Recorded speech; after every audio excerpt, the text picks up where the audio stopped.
evening, everyone. I'm Pulkit. It's an Indian name, and my name means happiness. So, the topic I've picked for today is happiness. But this happiness, it has no I in it. I spell it as Happyness. The topic for my speech is the pursuit of happiness. How many of you have seen this movie? And how many of you all like the movie? And how many of you know that this movie was written based on the novel written by Chris Gardner himself? You do? Okay, so this movie gives a close and minute description of his life, Chris Gardner. He had a very tough time in early 80s and how he struggled from a very tough time in his professional life, personal life, and how he struggled and today where he is. So this is all this movie is about. When he was 28 years of age, he hasn't seen his father. And when he saw his father, he had decided one thing, that whenever he had a child, he will give him a good life, a life full of values, and maybe he will make his sons someone like who can help others coming out of their tough time. And in this movie, the director shows that the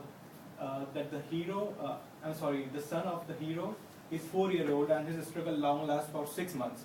But in actual life, he struggled for more than a year. And you will be surprised to know his son was a toddler. He was less than 12 months old.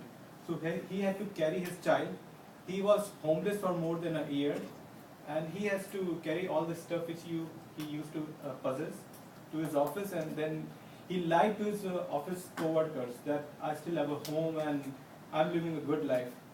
So this was a pretty hard struggle. He had to sleep in trains. Sometimes he spent his time on the BART stations.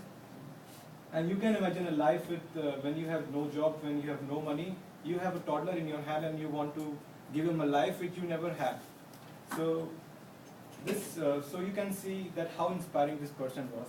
He started his life with a different profession. He was a medical assistant initially.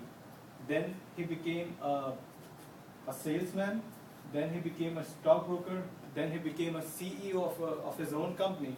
And today he's a philanthropist, and he inspires people from different backgrounds and motivates them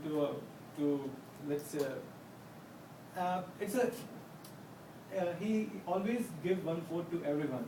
If Chris Gardner can do it, then you can do it. There's an interesting fact about a red Ferrari he saw in 1981, and he decided that I want a Ferrari in my life once. In late 2000, he got a Ferrari. This Ferrari belonged to Michael Jordan, and the nameplate of his Ferrari is not MJ. So I would like to end my speech with one quote in the movie. It's given by Will Smith to his son Jaden Smith while he's playing basketball. If you got a dream, you got to protect it. People can't do something themselves, and they say you can do it. You want something, go get it. Period. So I guess this is what I want to talk about today for the movie Pursuit of Happiness and Chris Gardner. So thank you.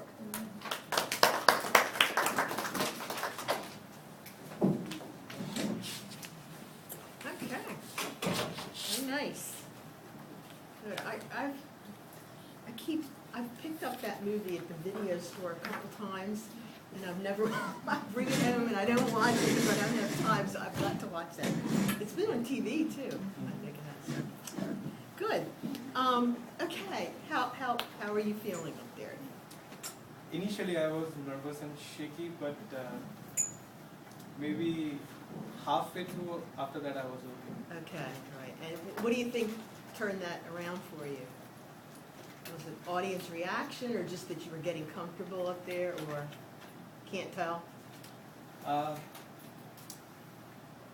The point where I started speaking by myself instead of what I wrote and what I had memorized.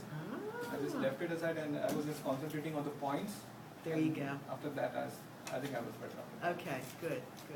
Yeah, sometimes when you just let yourself go naturally, instead of when you're trying to remember, what should I say next? If you just kind of let it go naturally, then you get into the rhythm of it. So So, good. Okay, comments. What'd you think? I think he has a happy face. Ah, yeah, I put that down too. Very good. And you don't realize what that means because it attracts the audience. I mean, they're like, hey, this guy really is enjoying what he's talking about, you know, and that gets them to pay more attention too. So that's a great point. What else? I like the way he tied the movie into with his name. That was very clever. Your opening. And you did a really nice job of starting at a certain point by doing that kind of an opening, and then at the end using the quote to kind of wrap it all up. And it was very almost a motivational kind of speech. So it was. That's what I tried for. Yes, yeah, it was very interesting. Yeah. So your opening and closing were very nice. I thought your vocal projection was very good. And your eye contact, you're up and looking at the audience. Sometimes you were kind of looking up, but you came back down and looked out at the audience again. But I thought it went very smoothly. You didn't have a whole lot of hesitations. You seemed like you knew what you wanted to say. And I couldn't pick up any really overt signs of nervousness. Could any of you? No. No. Sometimes you were talking a little more quickly, but you were in control. So I think you did a nice job. Yeah. So good. One thing he did was Yes. he let in her when she was out. That helped him, I think, to control more. Okay, yeah. And you didn't let it throw you. You didn't let it. Yeah. You didn't let it throw you, which Yeah. is good. That's Yes, good, yeah. Right. And thank you, folks, for waiting at the door until the speakers are done. That helps them not to get distracted. So.